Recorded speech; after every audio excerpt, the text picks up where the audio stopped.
Z24 news.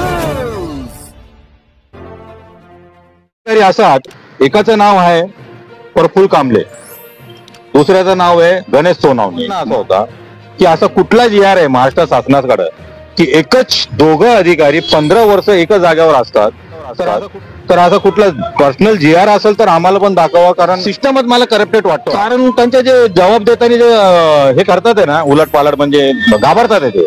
माझं एवढंच म्हणणं आहे आपल्या चॅनलच्या माध्यमातून प्रशासनाला, तुम्ही या दोघांना बदली करा किंवा यांच्यावर SIT ची इन्क्वायरी, हजारो कोटीचा भ्रष्टाचार झालाय आहे का नाही ते तुम्हाला उजागर होऊन जाईल।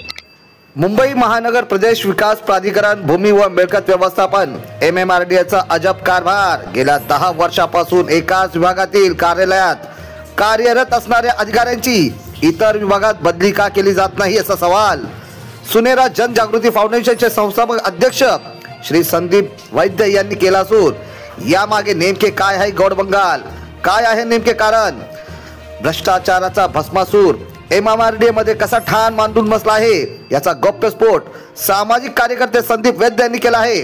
पहा संपूर्ण बातमी आणि मांडा या बातमीबद्दल तुमचे रोखठोक बेधडक मत। नमस्कार, मी विनोद शिंदे, आपण पाहता Z24 न्यूज। Z24 न्यूज मध्ये आपले हार्दिक स्वागत आहे।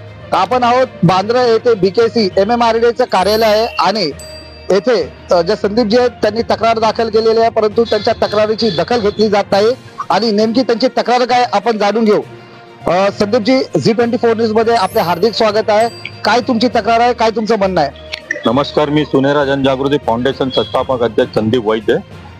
मी एक विषय घेतला होता, 2 भ्रष्ट अधिकारी बोलू शकतो त्यांना, कारण ते एक पिवन क्लार्क, हेड क्लार्क आणि अधिकारी झाले आता तिकडं भिवंडी कासर गाव आहे आणि हायकोर्टाच्या आदेशाने 462 बिल्डिंग तोडायला ऑर्डर आलेली हायकोर्टाची। आता त्याच्यानंतर आम्ही याचा पाठपुरावा गेल्या 2 वर्षापासून करतोय। मी या कालेर झाला, भिवंडी काशर झाला, या गावात मोठ्या प्रमाणाने अनऑथराइज बिल्डिंग उभं राहिले।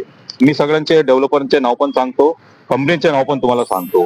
ते 2 अधिकारी असतात, एकाचं नाव आहे प्रफुल्ल कांबळे, दुसऱ्याचं नाव आहे गणेश सोनावणे। माझं म्हणणं असं होता की असा कुठला जी.आर आहे महाराष्ट्र शासनाकडे की एकच दोघं अधिकारी 15 वर्ष एकच जागेवर असतात, तर असं कुठला पर्सनल जी.आर असेल तर आम्हाला पण दाखवा, कारण भरपूर लोक असे पडलेले, त्यांना पण बिचारांना फायदा होईल। माझं असं म्हणणं आहे। मी इथं वरिष्ठांना, कमिशनर साहेबांना पत्रव्यवहार केलाय, हे बघा, कमिशनर साहेबांना पत्रव्यवहार केला, CM साहेबांना पत्रव्यवहार केला, नगर विकास मंत्री एकनाथ शिंदे साहेबांना पत्रव्यवहार केला, परंतु त्याच्यावर काही रिप्लाय येत नाही। गणेश सोनावणे, प्रफुल्ल कांबळे, म्हणजे जर यांच्यावर SIT बसवली तर याच्या पाठीमाग किंवा यांचे जे बॉस आहे, यांच्यावर जे अधिकारी आहेत, ते सगळ्यांच्या भांडा उजागर करून समोर येणार आहे। कारण मी आता मागणी करतोय, माझा मीडिया, मी यांना काल पण फोन केला, परवा पण केला, अधिकाऱ्यांना जाऊन भेटलो पण की सर बघा यांच्या बदली करतात का नाही करतात। मी बदली करायला मागतो त्यांची की तुम्ही बदली का नाही करत। ते म्हणतात अरे करू, आता थांबा, 1 महिना थांबा, 2 महिना थांबा। यांच्या आता कसं चाललंय मी सांगतो, काय लोक थांबवतात ते, कारण आता तिकडे डिमोलेशनचे प्रोसिजर चालू होत आहे 462 लोकांच्या जे बिल्डिंग तोडायची त्याच्या, तर ह्यांनी तिकडे बांधणी करून घेतले बिल्डरकडून दोघांना, आणि आमच्याकडे याचे पुरावे आहे। कारण ते सिस्टमच मला करप्टेड वाटतो हा, कारण त्यांचे जे जबाब देताना जे हे करतात आहे ना उलटपालट, म्हणजे घाबरतात ते।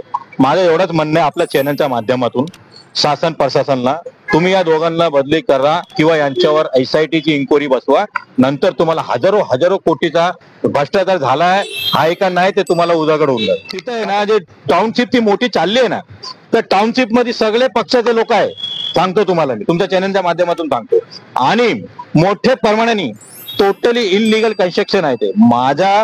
माझ्या सुनेरा जनजागृती फाउंडेशन नेहमी जनतेसाठी भांडणारी संघटना आहे। मी नेहमी जनतेच्या विषय उचलत असतो। आता तिकडे बिल्डिंग मध्ये घर घेणारे कोण असतात? गोरगरीब असतात। आता कालच 1-2 दिवसाच्या अगोदरची गोष्ट आहे, भिवंडी ठाण्यामध्ये डिमोलेशन चाललंय बिल्डिंगचा। मी म्हणून नेहमी मीडिया समोर सांगत राहतो की जे लोक तिथं घर घेतात 25 लाखात, 20 लाखात, 18 लाखात, 17 लाखात, ते कुठले मोठे सावकारी पुढारी नाही, ते गोरगरीबात। आता जर ही बिल्डिंग तोडायला काढली तर घराचं घर कोण जाणार? गोरगरीब जातात। म्हणून मी हे सगळं पत्रव्यवहार केल्यानंतर तरी जर यांना मोठ्या अधिकाऱ्यांना जाग येत नसेल तर मग काय याला दिसून येतं ना की भ्रष्टाचार चाललाय इकडे। तर हे होते सुनेरा जनजागृती फाउंडेशनचे संस्था अध्यक्ष संदीप वैद्य त्यांनी स्पष्ट म्हटलेलं आहे की हे जे घरं आहेत, अनधिकृत घरं आहेत, ते तोडले तर गोरगरीब हे पुन्हा रस्त्यावर येणार आहेत आणि येथील जे भ्रष्ट अधिकारी आहेत त्यांचा जो व्यवहार आहे ते व्यवहार घेऊन साईडला होणार आहेत आणि स्वतःची मालमत्ता ते कमावणार आहेत। आणि मुख्यमंत्री देवेंद्र फडणवीस साहेब त्यांची अशी इच्छा आहे की आपण या विभागामध्ये लक्ष देऊन संबंधित अधिकाऱ्यावरती कारवाई करावी। पाहत राहा झी 24 न्यूज। मी विनोद शिंदे।